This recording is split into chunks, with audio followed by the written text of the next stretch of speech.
Yes, right, so I'm basically just going to talk roughly about what happened in my first year. I'm going to try and go as quickly as I can. If I'm too fast, then tell me to slow down. Very quick bit of background. Music was what I was basically have been doing up until property. Went to the Brit School, which was a fame school, and then basically tried to be a pop star for about 15 years, which gradually got more and more depressing. Finally realised I was never, One Direction didn't want me. I realised music was unlikely to provide me a stable income, so I realised I had to do something else. Didn't really know what else to do, so I went and got a job. Didn't have any skills, so I went and got a job in advertising. No offence to whoever the person who's in advertising. It didn't work for me. I found myself quite early on sitting in a client meeting with Andrex, and they were talking with all these buzzwords about how they wanted it to be multi-sensory and blah, blah, blah. I was writing a jingle for toilet roll, and they were just, I was like, this is ridiculous. So it didn't suit me, hating having a boss, so I started planning my escape straight away, but didn't leave, which was good. Realised that some sort of entrepreneur was what I wanted to do, looked into about a million different ideas, and then the way I got into property was I was in East London, and there was someone who had taken over a big warehouse space, chopped up into small studios for musicians or artists, and was then renting them out. So basically just rent to rent. Had a meeting with him, those numbers looked amazing. So I started off with that idea, and that was my kind of route into property. And I still might go back and do something like that at some point. So, case study number one, Langon Road. This beautiful little specimen of a house. This was bought, I got the keys on the 5th of December last year. Went in, no idea what to do. Had never done anything in property before. Quick bit of background on Newham. The reason I picked Newham, firstly, because it was close to me. I realised it was going to be important to be close by. Stratford obviously has the Olympic legacy. There's enormous amounts of regeneration happening in Stratford, so I thought it would be a good area that was going to rise in price. Still relatively affordable, but the gentrification was coming. There's Westfield there, and that's all shiny and new. So I knew that was definitely on its way. Good tube links. Nice parks, decent schools. However, it does mean when you're in that kind of market, there's a million other people trying to buy it, and there's lots of articles about how it was a great market, so it did make it very competitive buying. So, sourcing. Currently just using estate agents, made a big list. Probably only actually regularly spoke to a shorter list than that, but started building up relationships, using Susannah's advice, tried to be professional at all times, but also ask them questions. What I found was really helpful was when I went to meet an estate agent, I asked him, I said, what offer do you think I should put in? How much do you think we could get it for? Do you know this? What do you think about this? And occasionally what happened was then they sort of felt like they were in a team with me. So it was like you get them involved, they almost feel like they're helping you, they become your mini mentor. And then with a couple of agents, got a really good relationship that way, and they definitely went above and beyond to help me, which I found really useful. So offer was made an offer on Langon Road. This was before the stamp duty changes, so there was a big jump at 250,000. So there's three of us all at 250, which was a good price for it, but no one wanted to go above 250, and so they said there was a race to survey, which is where having a good broker is really, really important. My broker had a great relationship with the lender I was using, gave him a call and just said, any chance we could sneak ours to the top of the pile, because he had a good relationship with the BDM there, they did. So we got our survey booked in a day, I think it was, so we got that. So that was brilliant. Closely monitored all the conveyancing. The renovation. So I was aware, did you see at this point, I've listened to a couple of Susannah's podcasts, and I'd actually come down and done one session in December. So I was aware of the vanilla style refurb, and there's some major structural work.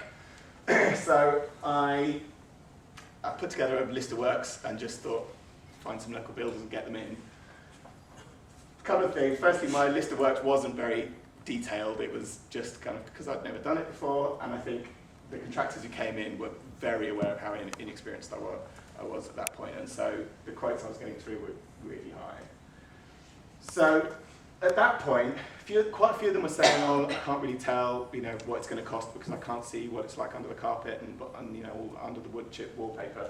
So I actually decided to do the rip out. So I got the team in, wasn't that expensive, and they just ripped everything out. And then I got some more builders to come back in. A couple of things changed. Firstly, because I'd done the rip out, it made me look like a little bit more professional. And also, I'd got a little bit of information from the first round of quotes. So I just used a few, used a bit of the language they used with me. Saying, well, obviously I realised we're going to have to do this here. Someone else had told me that. That just made me look like a little bit more experienced. Also, looked into the potential of using individual trades, because I thought maybe that was the only way I was going to be able to get it done at the price I wanted to. So I started looking at individual trades, got a gas and heating engineer to come in, a guy called Wayne. We got on well though, and he said, look, I've got a team of people I can bring in, so I've got a carpenter friend and a plasterer mate, and so he said he'd basically take over the role of the contractor, but it was a kind of organic process. But I thought that was fantastic, so he got started. At this point also, it's worth mentioning, I managed to persuade my work to let me work from home. I hadn't read the 4-hour work week at that point, but I have since, and it's amazing because I basically did everything he said. I'm not going to go into massive amounts of detail, but it allowed me to spend quite a lot of time on site, which was really important. I had a fully English-speaking team at that point, which did also mean that I could go and just look at them all the time. What are you doing? What's that? Why are you doing that? What's that? What material is that? So tried to learn as much as I possibly could. Also did, because it wasn't a proper contractor, I was running around getting materials and that sort of thing. So, and that you just, you learn and not know. Got a quick photo so you can see it was important to do the rip out first because the walls are the old kind of lard and plaster walls, which is like the little weird bits of wood and just like a crumbly old bit of plaster on them, so they had to be completely ripped out. That was quite terrifying when I walked in. I've never done a renovation before, and you walk in and you see that, and it's quite terrifying. But now it's like, oh, it's fine. That's Wayne. That was in happier times. Anyway, going to go through a couple of very quick before and after photos. So as you can see, I originally wasn't going to do anything to the outside of the property. I was going to try and save money, but it was the pebble dash, and it was just so ugly. And when the inside I knew was going to be so beautiful, I just couldn't live with the idea of the outside being so ugly. So I did pull it all off and re-render it. And I'm actually really glad I did, because it wasn't that expensive and it made a huge difference.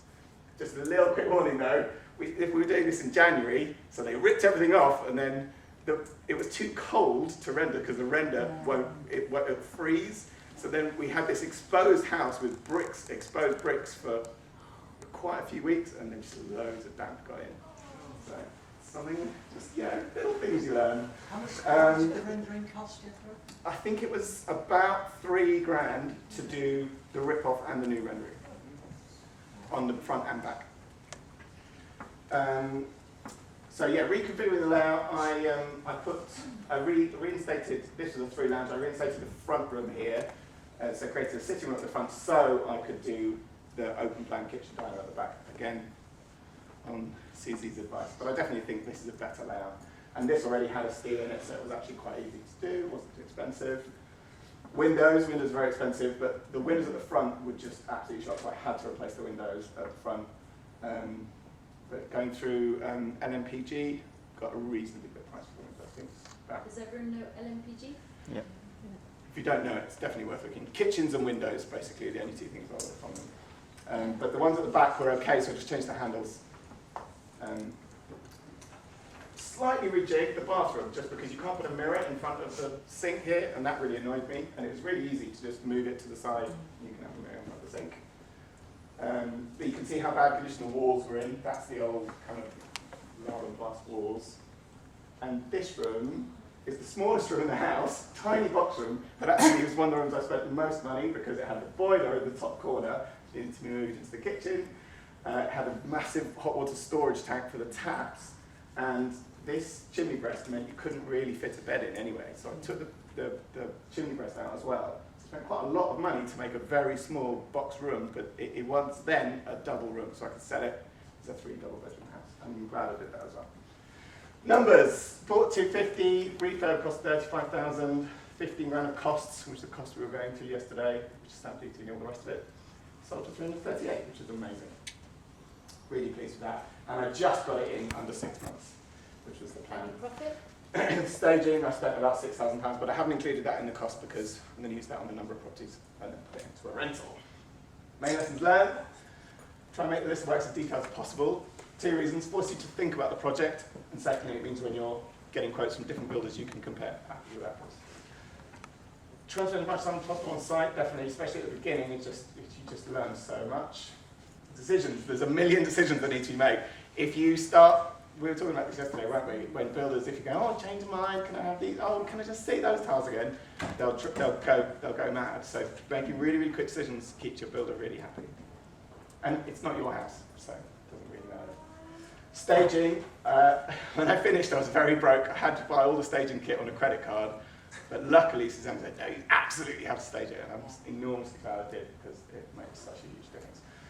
Online agents. So I saved, because most online agents in London charge 1.5%, so I just saved £3,380 by using online agents.